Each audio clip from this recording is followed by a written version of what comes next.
Welcome to Sonamukhi. আমাকে বলুন সোনামুখীতে কি শাড়ি তৈরি হয়? দেখুন, প্রথমেই বলতে গেলে আমাকে বলতে হয় মানে বিষ্ণুপুরি সিল্ক, যেটা বিষ্ণুপুর থেকে বিক্রি করা হয়, হ্যাঁ, অ্যাকচুয়ালি সেটা কিন্তু বিষ্ণুপুরি সিল্ক না, আচ্ছা। ওটা অ্যাকচুয়ালি সোনামুখী সিল্ক। শাড়িগুলো মেনলি যে জায়গাটায় তৈরি হয় সেটা হচ্ছে ঘূর্ণি কার্তিকতলা কৃষ্ণবাজার।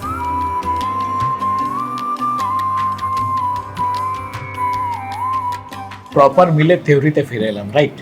মানে আউটডোরে কোথাও বেড়াতে গেলে একটা ঠিকঠাক খাবার আপনার লাগে। মা ছিন্নমস্তা, নিউ মা ছিন্নমস্তা মিষ্টান্ন ভান্ডার, যেটা রথতলা বাজারে অবস্থিত। সোনামুখীর বড়িমন্ডা ভীষণ বিখ্যাত, মানে এটা এখানেই পাওয়া যায়। এটা হচ্ছে সোনামুখীর ছানার পায়েস। এখন আমরা বসে আছি বাবা মনোহর দাসের সমাধিস্থলে। এখানকার জীবনধারাটা আরও বেশি করে বোঝার সুযোগ হলো কদাশিবের মেলায় ঘুরতে গিয়ে। কুমোরপাড়া ঘরোয়া মেলা বেশ প্রাচীন। মেলার মূল আকর্ষণ ক্ষুদে শিল্পীদের হাতে তৈরি জিনিস আর রকমারি খাবার।